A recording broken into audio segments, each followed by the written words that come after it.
Hey guys, it's Kathy. I hope you're doing well today. It's Monday, so that answers that question. You're not. I got some good ones today. Don't worry, don't worry. I have the greatest judge. I don't even know his name. I have to look around for his name. I haven't yet, but he's great. He explains no contact in a way that nobody else has. And then, of course, I got Karen and her daughter sued by their own lawyer. It's great. But first, let's start off. Let's just start off with 30 seconds of great hair. Let's do this.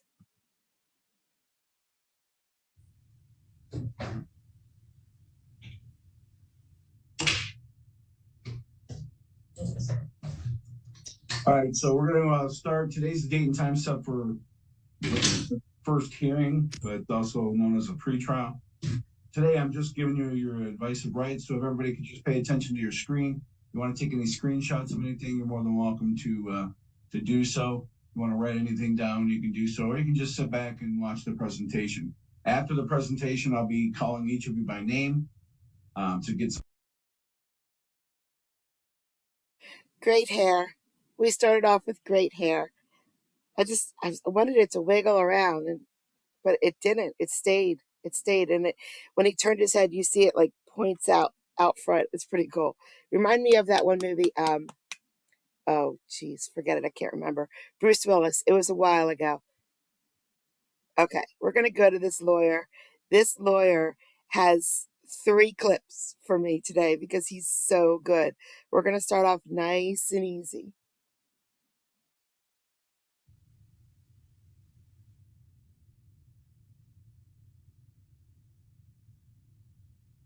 You were charged with possession of firearm by felon, third-degree felony charge. Bail on that is $15,000.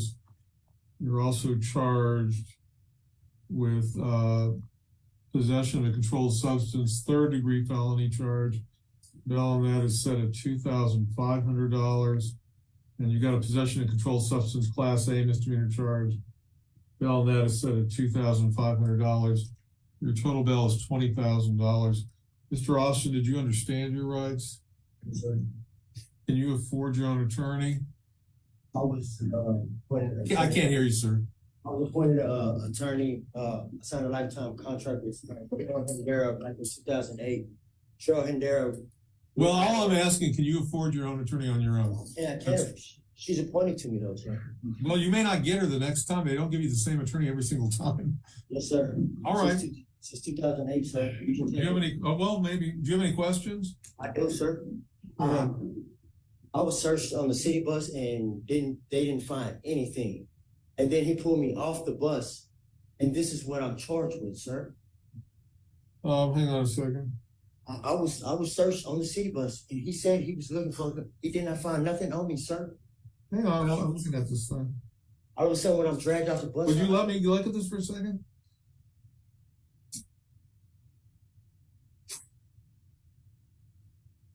No, they said they found it on the ground next to you. You're also charged with waving a gun around in the bus. They found it on the ground. So, whether that's accurate or not, I don't know, but you need to talk to your lawyer about that. Sir, why? I got a question, sir. Yeah. Why am I being targeted by Austin Police Department? If you look, I'm not saying I'm no angel, but if you look at my criminal history, I have a very lengthy. But not one time have I been arrested 3 times in 1 year, let alone 3 times in 6 months, sir. Well, that's not a question. That's a statement. What's your question? I'm asking, why am I being targeted by APD? I don't know, because let me tell you something. Hang on a second. I'm not waving a gun in Hey, there. let me finish, okay? That's the way it makes sense.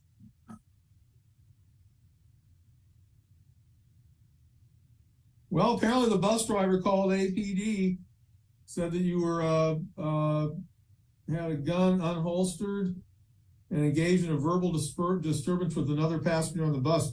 That's not targeting. They were called on you. But I'm not going to argue back and forth on this thing. Go ahead and have a seat. Benjamin Barnett. That was great. That poor guy. Okay, that was the least funny of all of them. They just get better and better. Here we go. Let's Okay, if anybody doesn't understand what no contact means, you're about to find out. Here we go. With interference with an emergency call, that is a Class A misdemeanor charge. Bill, that is $5,000. You're also charged with aggravated assault with a deadly weapon. That is a second-degree felony charge. Bail on that is set at $20,000. Plus, as a condition of getting released from jail on bail, while this case is pending, you're to stay 200 yards away from Monica Amaro. I'm also entering an emergency protection order against you on behalf of Monica Amaro. This order is good from today through February 8th of next year. If you violate the terms of this order, you're looking at up to a year in jail and up to a $4,000 fine. I'm going to go over the terms of the order with you right now. After I'm done going over the order, if you have any questions, I'll take them at that time. And you will get a copy of this order to take back and read at your own convenience. From now through February 8th of next year, you're not to commit any kind of violence in any way, shape, or form against Monica Amaro. You're not supposed to do that anyway, so don't do that. From now through February 8th, you're not to communicate with her in a threatening or harassing manner or having anyone do it for you. From now through February 8th, you're to stay, and beyond if the case is still pending, you're to stay at least 200 yards away from 13513 Kearns Drive in Pflugerville. You don't live there anyway, do you? Yes, I do. Well, now you That's don't. my wife. She puts her hands on me all the time, Your Honor. Let me tell you something. I'm not arguing the case with you right now. You're going to have to stay away from that address while this case is pending. Yes, sir. I got it. Finally, between now and February 8th, you're not to be in possession of a firearm. If you violate the terms of this order, you're looking up to a year in jail and up to a $4,000 fine. Additionally, only a judge can change this order. So if she tells you it's okay to go back there, it's not okay to go back there. Don't make the mistake on that. Mr. Trust, do you understand the terms of this order? So what's my bond? Your bond is $25,000 total. Do you understand the terms of this order? I think I do. Just stay the fuck away from her. Stay the fuck away from her and don't no violence. If you're released, let me finish. If you're released from jail, do you agree to follow the terms of this order? Yes, sir. Did you understand your rights? Not really. What are your right to remain silent, your right to an attorney? What are you not understanding? When she puts her hands on I'm me. not here to discuss the back to the case. Well, I mean, you're not to be around her. I'm asking if you have any questions. Put out a machete on me, so I mean. All right, you're done. Can you afford your own attorney? No? No, All right. Have a seat. Okay, there's one more. It's great. He's great. This guy doesn't understand personal bond.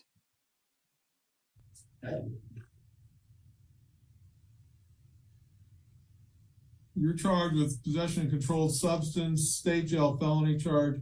Your bail is set at $5,000.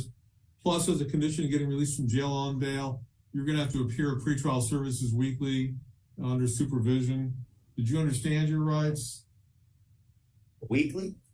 Whenever they ask you to come in, don't argue with it. You're getting out on a personal bond. Do you understand your rights? Yeah. I mean, do they do it at night? Because I kind of live. I don't know. Talk to pretrial about it. Can you afford your own attorney? Maybe. I don't know. Well, I'll put down you're requesting, but if you're able to afford your own, you're going to have to get your own. Do you understand how personal bond works? Do you have any questions? Yeah. How do I pay you guys? Pardon?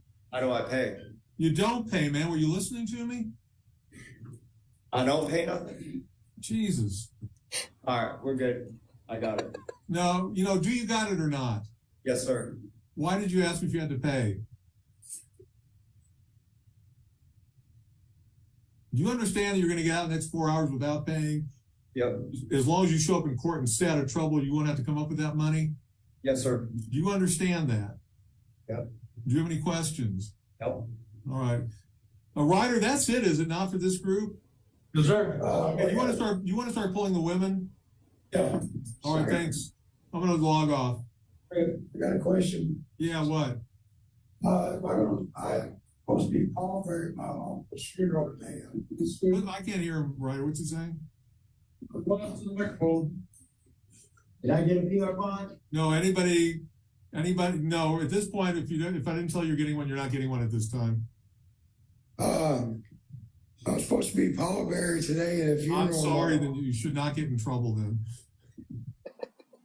He cut the feed right there. He just cut the feed. That judge is amazing. Amazing. I can't, I've never seen him before, so I can't tell you I'm going to get him again. I got to find out where he is. This is Travis County. I watch Travis County all the time. And that's the first time I saw him. So I'm going to try hard to find more of him. Do not worry. I think we're going to Florida next.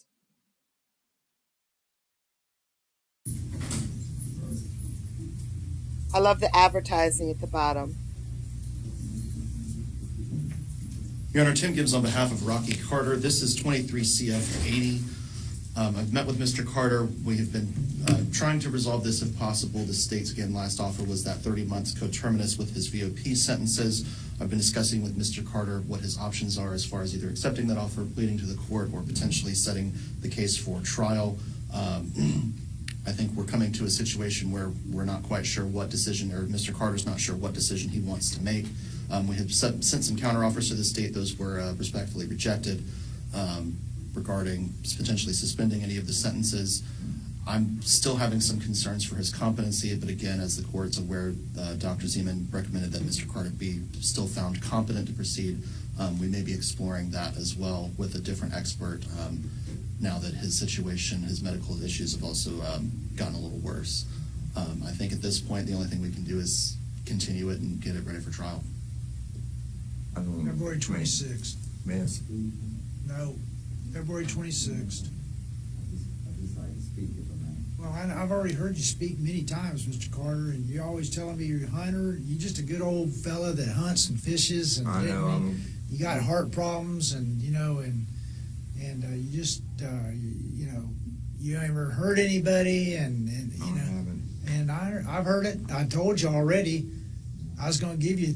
I've given you 30 months. I'm going to give you no more than 30 months if you. But you don't want to do that. Yeah, no one's forced you to do anything. So we'll bring you back on February 20. If we get resolved, we'll move you up sooner. Okay.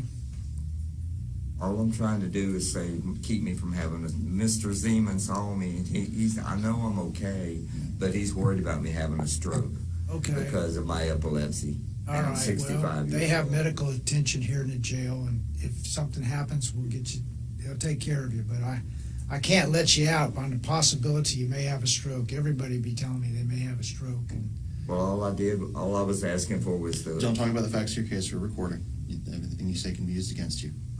All I Don't asked talk for. about the facts of your case. February 26th. Thank you. See if we can get it resolved, okay? Did you get that part of it? The age of the judge and the age of the guy there, they've been together for a while. You could tell. You could tell the judge is like, okay, here we go again. All right. So now we're going to get a lawyer who sues a Karen, and it's her own client she sues. And I didn't know this. Okay. In small claims, you're not allowed to have a lawyer. But if you are a lawyer, you can be in small claims. Here we go. Okay, we'll call the Belden matters. We have all parties. Megan Belden versus Goodwin. Yes, we're here. Okay. Now I apologize. I thought these both were set at 1:30, and obviously as I sat down, I saw one is at 1 o'clock. I am very sorry. Can we do them together? Oops, I'm sorry. It would make sense to do them together, I think, unless someone Thank you. objects to that. No. Okay. So this is in the small claims division of district court. And in the small claims division of district court, you have less rights than you have in the general division. In the general division, you could ask for a jury trial. You could hire an attorney. You'd have to pay for the attorney. You could have an appeal. Usually one side or the other perhaps wishes they had the right to appeal by the time we're done. You also could sue for more than $6,500. If either side wishes to remove it to the general division, we can do that at this time. Does either side wish to remove it? Let's ask the plaintiff first. Does the plaintiff wish to remove the case? No, thank you, Your Honor. Does the defendant wish to remove the case? Either defendant. Can we have a moment, please? Because this is the first time we've ever been through this, sir. Sure. See, we can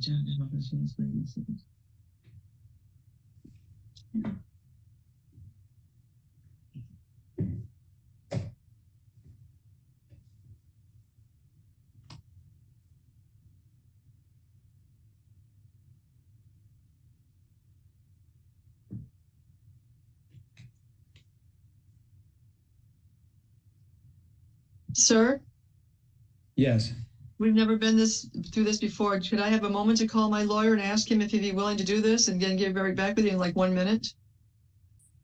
Because if he is willing to, we'd like to have representation. Okay, well, you need a call right now and he has to be available. Otherwise, we're going to go forward I understand. one way or the other. So, okay, we'll allow it. So,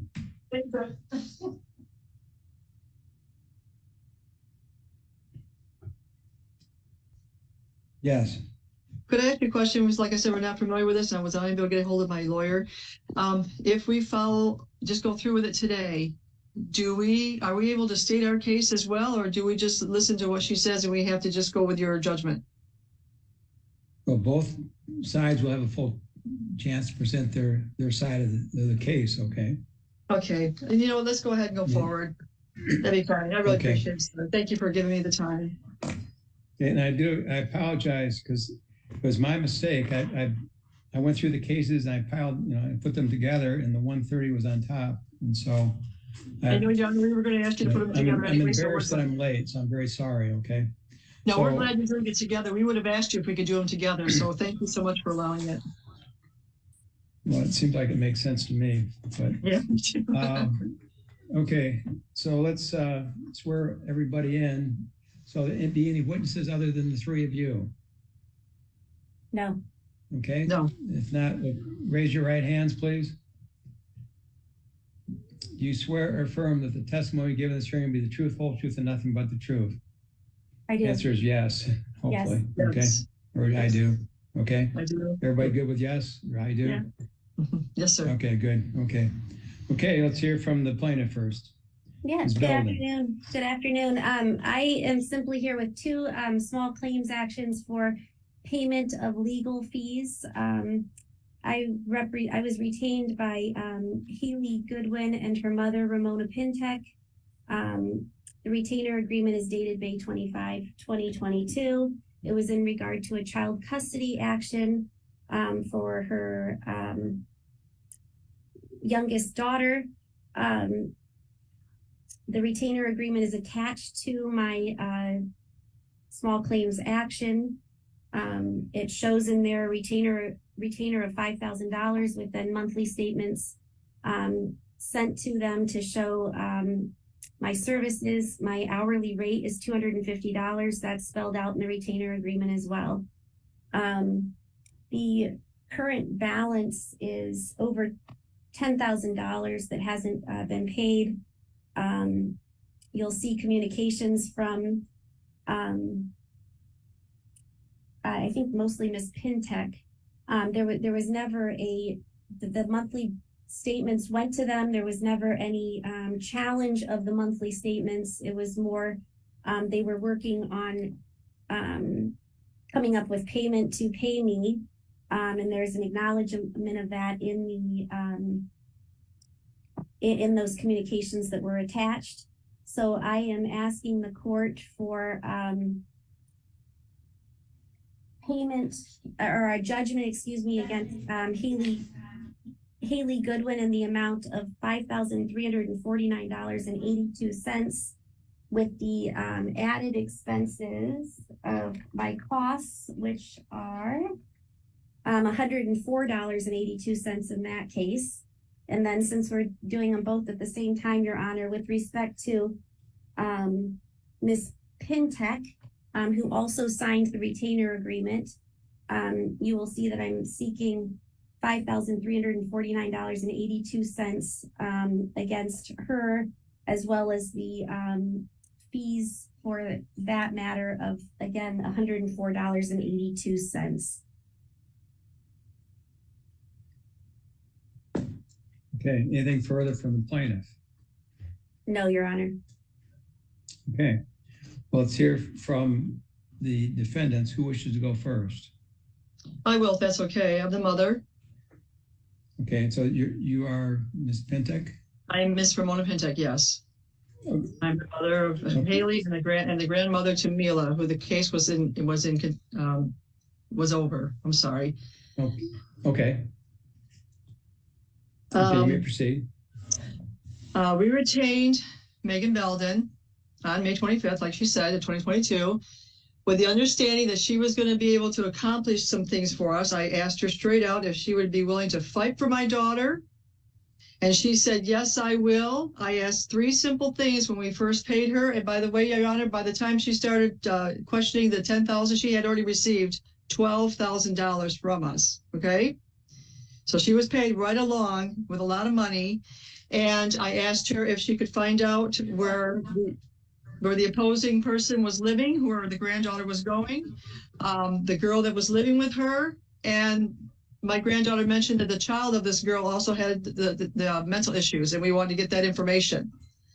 Nothing was accomplished till November when they went before the mediator to settle one of the court orders, okay? Nothing was accomplished. All we got was paperwork, meetings, putting off any violation. I mean, just dealing with everything. David was at this point, the opposing party at this point was violating all the court orders. So in November, the court orders were set again. Okay. She had through the time that we had her from May 25th to March 31st of 2023, that's 10 months, there was no violations and no motions ever filed against the opposing party to keep this whole situation under control with the granddaughter. Now, she states it was she filed here on line 9. The reasons for the claims: the defendant retained my services to help her daughter keep custody of her young daughter, which is my granddaughter. Okay. This morning, we just came out of a 3.5-hour mediation because of her negligence of not filing any court orders to keep the opposing party in line. He now has sought emergency custody and has had my granddaughter now for 2.5 months, trying to get full custody and bearing the same complaints he had when we were working with Megan, who never filed anything against him in order to keep this under control. Had she done her job, we wouldn't be in this position today. So now we're in dire straits with another $10,000 debt from her. All we've received is $12,000 worth of paperwork. And now we've had to come up with more money for a new lawyer. So this is where we're at this time, Your Honor. And through the course, we asked, we demanded, we were frustrated to have her file these things. She had witnesses. She refused to go to trial. She refused to file anything for us in our favor. I do believe there has been severe negligence and her legal malpractice. She did not represent us very well. In December, she gave us a conversation, December of 2022. So from May till December, she called me up the 22nd of December and was reminding me of this little debt that was starting to occur, although she had already received $12,000. And that I brought up the 2 issues to her about David still not complying his court orders from June and November. And she said she was going to put a motion in. She wanted to have this debt paid off by the end of the year. She knew I had a certain amount of money I had to save for my taxes. She knew where I stood financially. And yet she continued to charge us for all these charges, and absolutely nothing was done. So December, she said she would put it in. I followed up in January. She informed me that she did not put the motion in because of our debt. She at that point sent our case over to her secretary, Lynn, who took care of things till March 31st when it was dragged on and nothing was done. Again, I texted her March 31st, the month of March, and said, I do want you to file this before the school year ends because we're going to have hell all through the summer because he doesn't file court orders. Okay, she had to have an extra $20.60 to file a motion because David still hadn't filed his court orders. She took the money and nothing was done. We received no support from her for any motions or violations against the opposing party from the time she agreed to take this on to the time she recused herself. And she still wants $10,000 more. And now we're in more dire straits because of her negligence. No, I'm sorry. My daughter would like to speak. No, I'm just saying. Throughout the course, when we would ask her to file a motion, she would say, well, I'm afraid if we do this, then they'll come back with that. Well, I'm afraid if we file this, then they'll come back with that. It was always hemming and hawing, and I would say, who cares? You're the opposing lawyer. Let's get it done. Well, I'm afraid. Let's just wait a little longer. You know, Haley has these drug charges, which she didn't have any drug charges. She was testing negative on everything. We didn't get any support on that. And basically, she just him and hawed all the way through it. Nothing was settled. Nothing was done. And there's where we stand. Would you like to add anything? Okay, let's hear from the other defendant, Ms. Goodwin. I think she pretty much said it all. I mean, Megan told me a few times that the only reason she took this case was because she thought it was going to be open closed. I was going to go to rehab. And that was not the case at all. We had a very strong case, and the other side was just false accusations. And now I'm in an even serious situation because she never filed what she was supposed to file. And now I have not have custody of my daughter. So when she says the office helped me keep my daughter, it's not true because I do not have her now because of the things that she refused to do for me. Over and over, she refused to do what we asked. Okay, anything further from the defendants?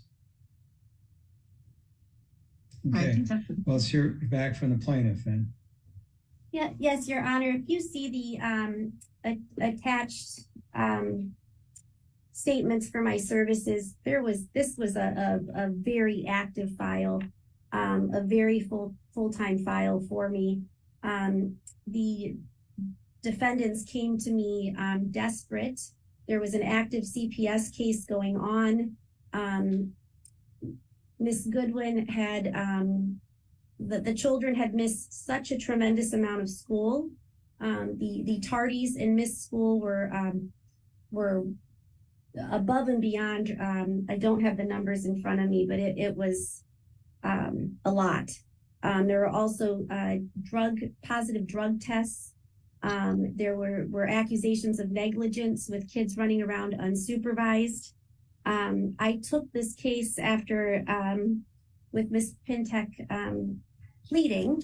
They had tried to meet with other attorneys and other attorneys refused, but by no means was this a passive file. I had at no time made a statement to Ms. Goodwin that I thought this was going to be an open and closed case. Actually, I told both parties at the onset that I thought there was a drug issue when I first read through all the pleadings, and I was going to try to assist them in kind of a come to Jesus moment. They insisted that there was no drug issue. Haley agreed to drug test. She was diligent in that drug testing, but there was a lot of monitoring that was required with that drug testing. It was random drug testing of, I believe, 2 times a week. There was a lot of monitoring with respect to that. We went to mediation. We had multiple hearings. We had multiple stipulations reached. The end goal was reached. Haley had her daughter back when she was on the brink of losing her. Since my involvement in the case, I did see that there was another motion filed, and I received something from Ms. Swagger, who represents the dad, who I understand that there was something filed because of, I don't know if it was a positive drug test. I know it was missed school. I know there was the pleadings at least stated that there was missed school, there was re-enrollment at another school, there was refusal or not handing over the child for parenting time. There was lack of cooperation or follow through with the agreement by Miss Goodwin based on the pleadings. Again, I can't tell you what the history was. There had been a breakdown in communication with my client at that point where I would correspond with them and not hear back. But again, if you go through the, I would wholeheartedly disagree with their assessment in my involvement in this matter. If you go through the statements, that this complaint has only come up since the point in time when I was asking them to allow me to withdraw as counsel because of failure to make payment. They found another attorney. They wouldn't cooperate with signing withdrawal counsel. I was able to get Mr. Shirley, who's new with Newman Law Group. I asked him when I saw that he had filed to enter an appearance. I simply said, will you agree to my withdrawal as counsel at this point? And he signed off on that. And so I am out as being involved in this case, but I would say this was a very involved file. I at no point took my legal services and handed off to my assistant to do my legal work. I work hand in hand with my legal assistant, in day-to-day matters, but she at no point was managing the file on her own. Okay, let me ask you a question. At the outset of your representation, who had custody of the child? I guess who had physical custody, I assume, of the child? And again, I don't have the custody file in front of me. My recollection is that at the time of when they came to me, they had not seen their granddaughter. She had been kept from them for the entire summer. She had not had parenting. Miss Goodwin had not had parenting time for the entire summer, and Mr. Walston was stating he was going to continue to keep her unless there were some safeguards put in place. So I came in. There had already been pleadings filed. I got involved to respond to that. We went in front of referee Hagan, and an agreement was reached that if Haley would, Ms. Goodwin would cooperate with regular drug testing, a commitment to have the kids at school timely, not have the kids miss school, that they would allow the custody arrangement. Ms. Goodwin had primary custody. Mr. Walston had every other weekend, that they would let that continue, and they wouldn't proceed with their case of Mr. Walston pushing for full custody of of the daughter Mila. Mr. Walston lives out of town. I believe he lives by Boyne City. So probably joint custody with the daughter, with the child that's in school full time, would be hard to exercise for these parties. Okay. So let me ask the defendants, when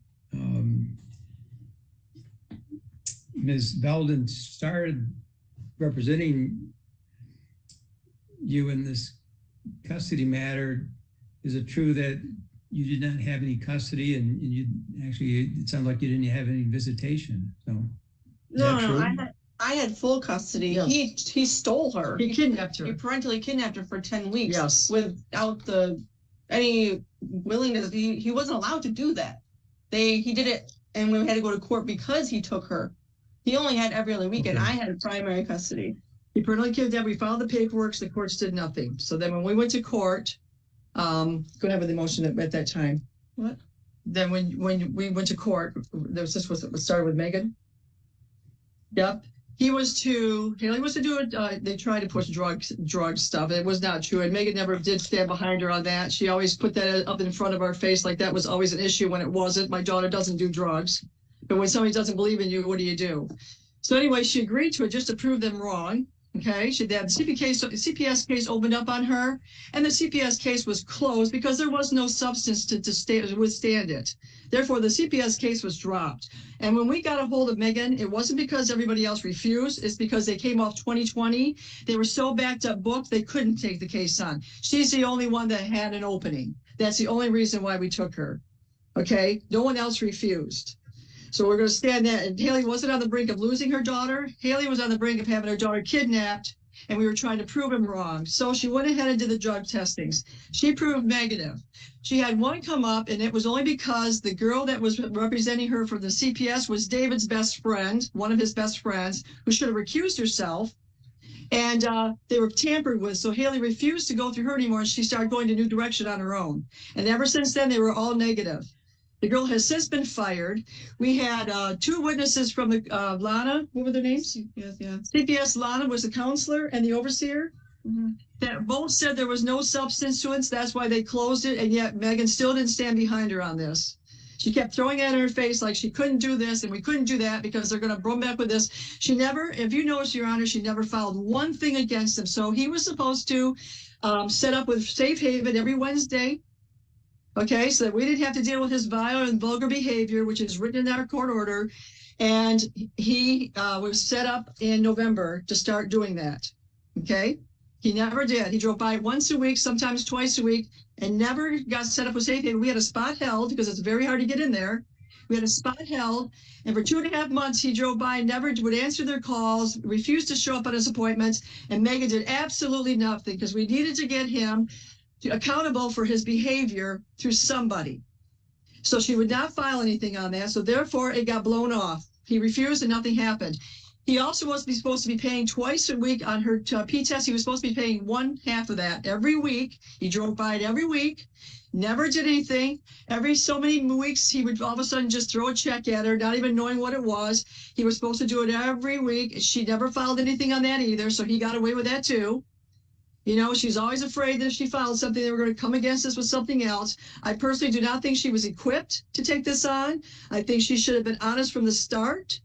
If she thought she was overwhelmed, we had conversation upon conversation with her about having things filed. She refused, but we got charged for all these conversations, all these meetings, all these phone calls. Nothing was done. She got $12,000 and nothing was accomplished. And now we're in more dire straits than we were before. And she wants another $10,000 when nothing was done. Absolutely nothing. Haley followed through on everything. Haley was proven negative. Okay, let me ask the question. Sure. At the time that you hired her, your daughter was not getting any visitation at all. Is that correct? No, she had full custody. I had full custody of her. She had full custody of her. He was trying to give false accusations to take her away because when they went to court in November, he was only paying $98 a month in child support. And when he filed that in November, they decided to make him start paying $700 some a month. I'm sorry, I'm yelling. I'm used to dealing with people that are deaf because I deal with in-home caregiving for the elderly. So I'm always used to yelling. So please forgive me. I'm not yelling. That's okay. That's okay. I'm conditioned after 16, 20 years. So, no problem. Yeah, so he kidnapped her, took her to court, tried to prove Haley had drugs, and it was all dropped. Haley had full custody. That we thank God we're able to hang on to that. But because of the fact that she was derelict in her duty on doing the rest of the filing of the orders, he has now come back with the same complaints and even more dire than it was before because she did not follow through on anything. It was just all we have is $12,000 worth of paperwork. That's it. Nothing was accomplished. Okay. I'm going to take a moment to look through the documents, and then I'll get back to you. Okay, I'll Sure. be right here. I just want to look through them a little. Yeah, nothing. I'm sorry.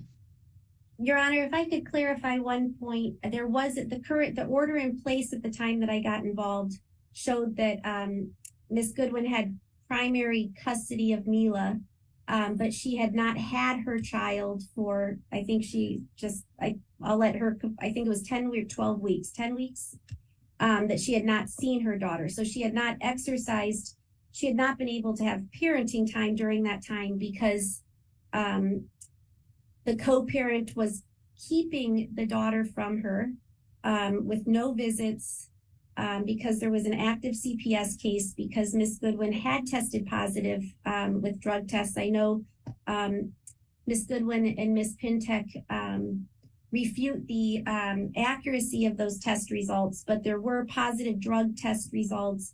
There were notices of improper supervision of the children. There was concerns about the number of missed school and unexcused absence.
refute the accuracy of children.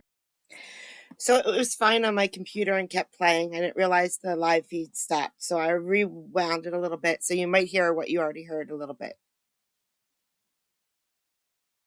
And tardies, tardies not being 10 minutes, but hours that we're putting the children behind. That's what I came in on the eve of, was trying to get her daughter back. It was right before the start of this. It was right before this. We were trying. The time was of the essence to get her daughter back to her. But when you look through my timesheets, you will see there were a lot of documents filed. There was a lot of work done on this. It was not a me listening to things and not being serious. There was a positive drug test. Well, this matter was going on. There was a positive drug test. There was a missed drug test while this matter was pending. All of these were things that created issues that we had to troubleshoot through because the agreement that the parties stipulated to stated that, that there would be no missed drug tests, that there would be no positive drug tests, or else Mila would be back with dad for a period of days until Miss Goodwin could show X number of drug tests showing that she was clean of any substance abuse before she would get her time back with her daughter. Okay. Would like to say something if we could? Okay, if you just give me a moment, I'm trying to. Sure.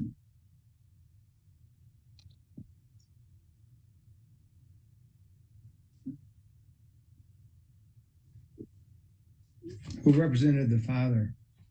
Amy Swager. Swager? Yes. Mm-hmm. And she has for a long time. She's been involved in that file well before me. Miss Walston had another attorney before me. Yep, third attorney. She's on her third one.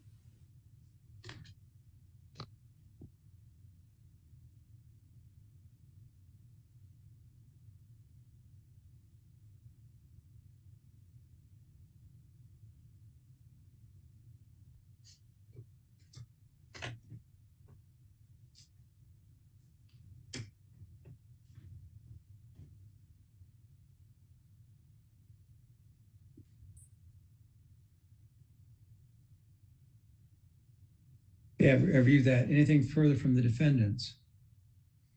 Yes, she brought up the positive test that was in the CPS case that she was not involved with. And as you understand, if you listen to what we were just talking about, everything she brought up was negative. There was no positive behind any of this. It was always fear. We better not. I'm not going to. We can't. As you can see, there was nothing filed. Had she filed against David, he would have been accountable to Safe Haven, and we would eventually had it on weekends too, where we wouldn't have had to been dealing with his vile and his vulgar behavior and his aggressiveness. Okay, we have suffered all summer long with him not going to the place of exchange and doing it on his own terms because he had nobody filing a court order that he violated.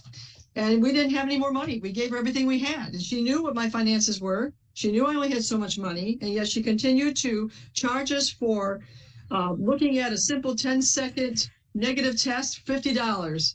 And she says she gave us a break afterwards, but there's been overcharges throughout this whole thing with phone calls and such. I don't have it all in front of me at this moment because we just came off a 3.5 hour mediation, and I apologize for that. It's been overwhelming. All this could have been avoided had she done her job. Okay? And she wasn't on the brink of losing her daughter.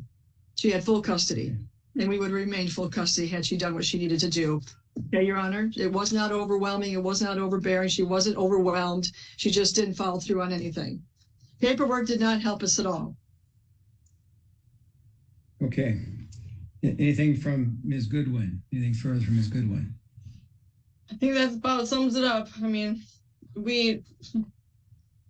I trusted her, and I trusted her to help me with things that I couldn't do myself, and I feel like she failed me. And she did not file anything against my opposing party, my ex-husband, that could have helped me where I am now. And it would have helped me tremendously had he had violations filed against him and motions filed against him. But now I have nothing because it was never done. She refused to do it. We could have even had a court trial where we could have proved that there were allegations of drugs was not even warranted because he didn't get the child afterwards because it wasn't warranted. There was nothing sustaining it, but she never would look through the goodness. She'd always focus on, oh, we've got all these charges. Oh, we got all this. No, we don't. So it was failed. She got $12,000, and at that point, I still believe she was overpaid at that point. Okay, then back to the plaintiff. Anything further from the plaintiff? Your Honor, I would just state if you looked if you look at the court docket, you will see how active this file is. I was brought in on my responsive pleading was filed on May 27th. There was a hearing, a one-day hearing on on the plaintiff's motion for change of custody on June 13th. Or June 13th, was that the date? I asked for an adjournment. The court wouldn't give me that. I'm sorry, June 13th. There was a lot of prep work getting ready for a full day hearing on that matter for June 13th. We submitted trial brief, exhibits. I talked to all the witnesses. There was an active Child Protective Services case. There were positive drug tests. There was a failure to submit the kids, get the kids to school. There was an excessive, for some reason, 100 sticks in my head of either late tardies or parties. Excuse me. We'll just hear from one party at a time. Thank you. Sorry, sir. We continued on. There was a settlement conference on October 10th, 2022. There was a continuation of hearing for November 4th. This has been this has been an extensive, very involved matter. I got involved in the matter. They came to me needing a responsive pleading to the plaintiff's pending motion regarding custody.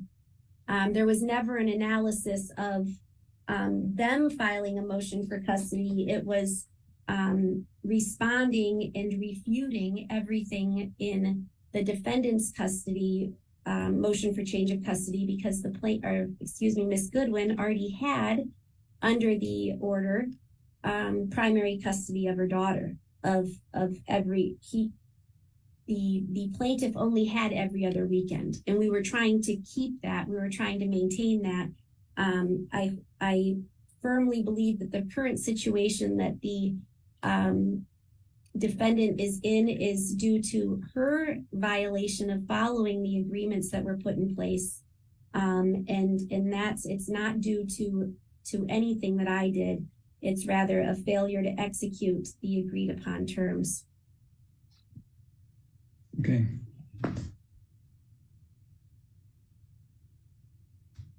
Your Honor, when you get a chance, will I be able to speak again? In a moment. Okay, thank you, sir.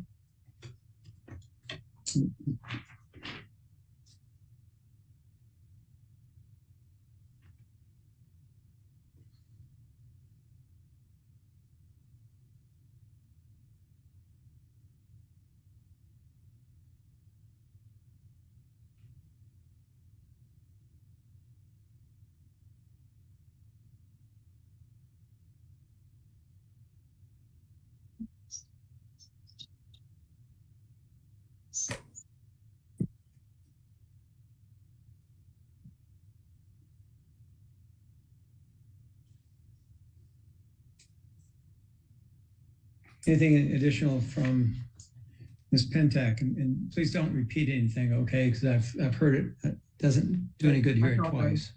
Okay. The CPS case that Megan Belden is referring to was dropped in August of 2022, before the school year, when she continued to help us maintain Haley's full custody. Still at that point, again, nothing was taken care of when school year was ended in 2023. So the CPS case was dropped. There wasn't no fear of that at all. Okay? There was no substance. Okay. Anything else you want to say, honey? Okay.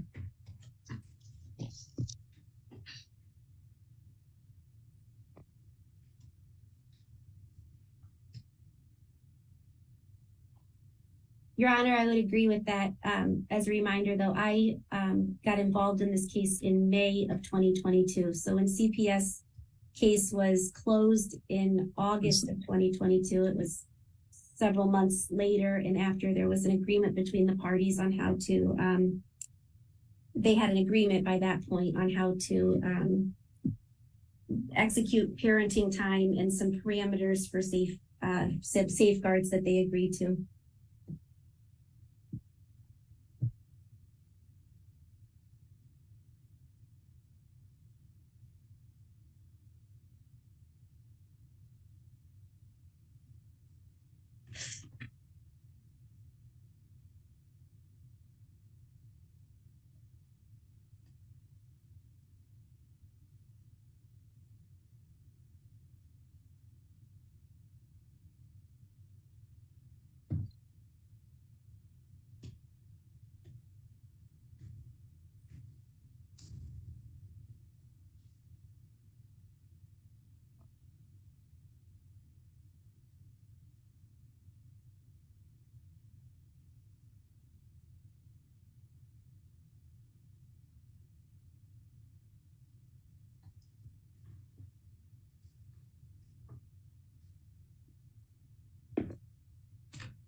Let me ask the defendants a question. Prior to the lawsuit, did you ever object to any billings that were sent to you?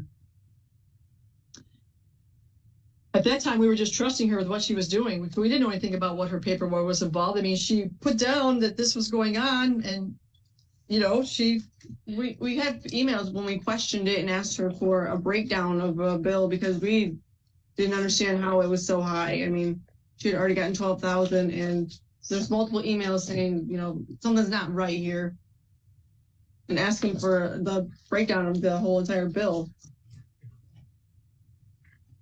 And during the breakdown, we did see that there were some irregularities, quite a few irregularities. So we were very confused about it. I tried to set up an appointment with her in January. I only had a little bit of time because I had 2 clients at the time. And we had an appointment set up, and then she canceled on me and said she was going to be busy for the next 3 weeks in January, which really put me in a pickle because then I was really, you know, desperate for, okay, we really need to get this taken care of. She tried to justify everything, but like I said it before, Your Honor, and I know you don't want to hear repeat again, if she had filed anything against this, we wouldn't be where we are today. I know. I've heard that. It's just still happens. We still don't know why. Okay, thank you. Yeah, Your Honor, they did make subsequent payments since there was not a challenge of my bill. I always timely met with the parties. I don't recall a 3-week cancellation. I know Ms. Pentek had to cancel multiple appointments that she set up with me because of different things going on with childcare arrangements. But this is new to me that I'm hearing that I was ever unresponsive to them. That would be the last thing I would have thought they would have claimed here. Okay. And you see my monthly statements and the detail I put in them. They are attached. Okay, let me ask Ms. Belden this question. Mm-hmm. If by filing this lawsuit against Ms. Goodwin for 5,000, let me get the number, $5,349.82.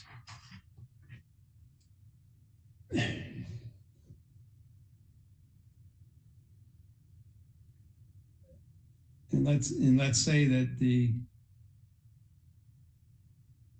court finds in your favor in that amount. Aren't you affecting the guarantee by doing so? I'm sorry, pardon me, Your Honor. Aren't you affecting the guarantee the guarantor by doing so? where the principal debtor is no longer has to pay the $10,000. Well, they both signed on as, so that's why I collected my total Both, but bill, in the letter I see, it says guarantor after the signature of Ms. Pintek. That's why I filed two motions, two claims, Your Honor. One is for, right. Yes. So I'm looking for you're affecting the ability of the guarantor by doing that. If you're successful in that suit, and if the defendant pays that amount, it looks like she's paid in full. And then the guarantor is stuck with the rest without the ability of getting any money from her daughter. Or you don't have the ability to get any more money from her daughter relative to the $10,000 amount.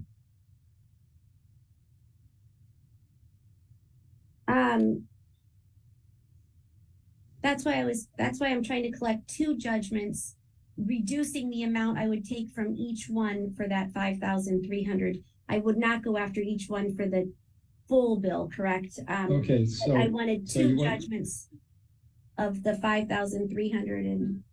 So you're talking about joint several judgments? Yes. Okay, so as long as either one pays the 5,000, whatever it is, 349.82 plus court costs, then the indebtedness is done as far as the 10,000. Is that right?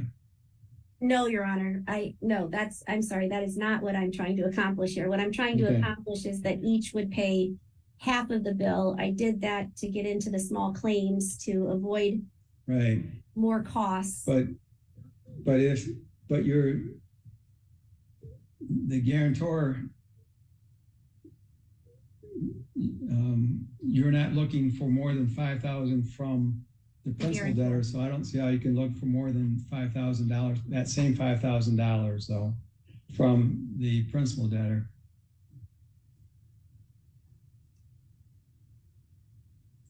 I'm looking for the same amount, but double, $5,349 from the. Oh, I understand that. Yeah. I don't think you can do that. Okay.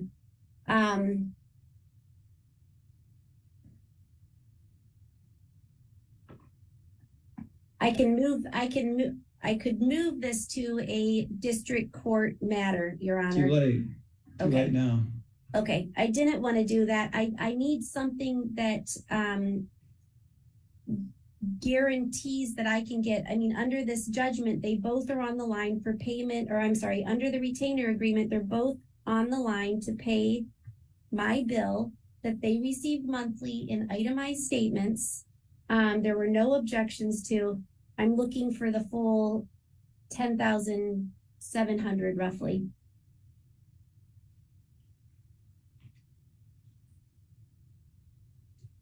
I understand. If I find in favor of you on the Goodwin case, then the amount that in that amount, then the amount that would be owned by the guarantor would be that $5,000 amount.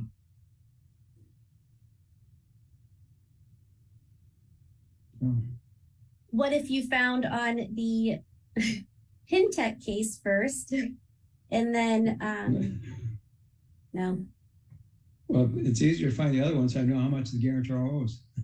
Mm-hmm. Okay. So what I'm going to do is I'm going to consolidate these cases for purposes of judgment, since it's a guarantor situation. And I think that the case was very difficult. There was a good attorney on the other side who fights hard. Your attorney, in my mind, looking at the file, but at her statements, fought hard as well. And at $250 an hour, the amount owed goes up quickly in this world. And and if it's medical expenses, usually there's some kind of insurance that covers, but when it comes to legal expenses, there's not often that insurance that will pay. Thanks, Are we allowed to Credence speak and or no? Mikey, for the super chat. Thank you. No, this is my decision time. I've heard everything from both sides that I want to hear. So what I'm going to do is consolidate these cases, and I'm finding in favor of the plaintiff in these cases, and the amount of Your Honor. 5,000. Okay, I'm Your sorry? Honor, quickly, is there a way that I could request that it be the full amount that I can claim under small claims of 6,500 plus the costs? No, because you asked if I'm not going to let you change it at this time because they already made some decisions based upon the amount. So, okay. And please, I really like it if no one interrupt me while I tell you what I'm going to do, okay? Okay. So what I'm going to do is I'm going to find in favor of the plaintiff on a joint and several basis against the defendant Haley Goodwin and the defendant Ramona Pentak in the amount of $5,349.82, plus court costs of $104.82 as to one case. So the total judgment would be the $5,349.82 plus $104.82.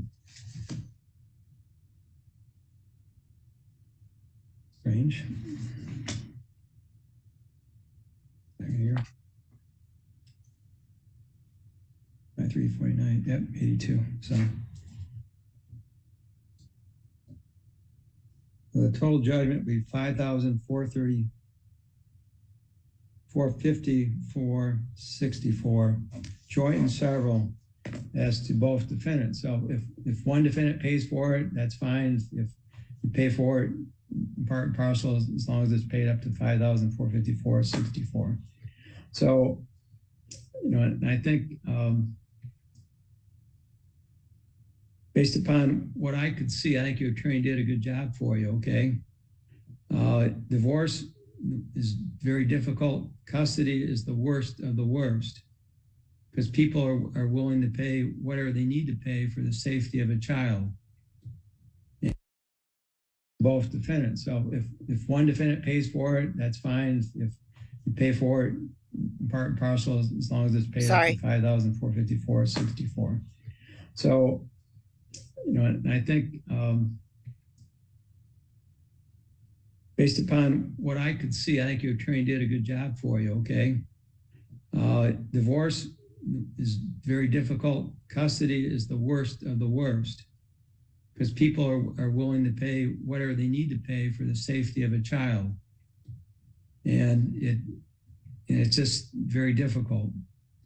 There are two good attorneys on both sides, and they're both fight for their clients. And I see no, based upon looking at the file that I have, I see nothing other than good legal work. And I know that the attorney on the other side would be fighting hard as well, okay? But so I think the judgment is probably not going to make either side happy, but it's, you're paying about 50% of the attorney fees, and I think 100% was owed, but I'm doing it 50% because of the guarantor issue. So there'll be a joint and several judgment as to both of you in these consolidated cases in that amount. So the total amount that has to be paid is $5,454.64. And you'll each get a copy of the judgment in the consolidated cases, okay? And it's joint and several. So the plaintiff could go after one of you or both of you for that amount, which is half of what she requested, okay? So good luck to both sides. Thank you. Thank you, Your Honor. You're welcome. Okay.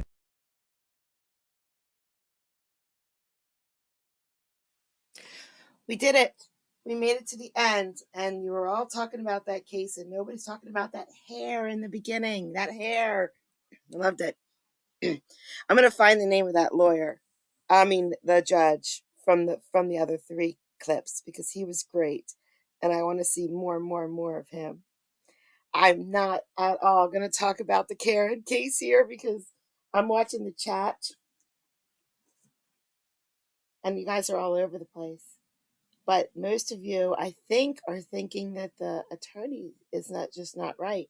And I don't know. I don't think I feel that way. I think she provided proof that she did work hard. But that's the way small claims court goes. I mean, it just is. Nobody's happy when they get out of small claims. When you win, you don't win what you think you should have won. When you lose, you don't think you should have lost it all. No one is ever, ever happy in small claims court. And that lawyer learned a lesson today. And that's fair. She might not know small claims. Like, lawyers don't know everything about every piece of law in every single courtroom. They know what they do. She does family. So she probably doesn't understand in small claims you can't do what she was trying to do, but now she knows for the next time she's not going to do that again. Thank you so much for coming out today. And again, thank you, Cretus and Mikey, for the super chat. I appreciate it. I'm going to get some more cases. I bought a food truck. I quit one of my jobs and bought a food truck. And I'm going to demolish the whole inside of it today. It's actually a big RV. I'm going to rip everything out. So I'm not going to find court cases today because I have to get everything ripped out of my food truck. But I hope you guys have a great day, a great Monday, and I will see you again soon.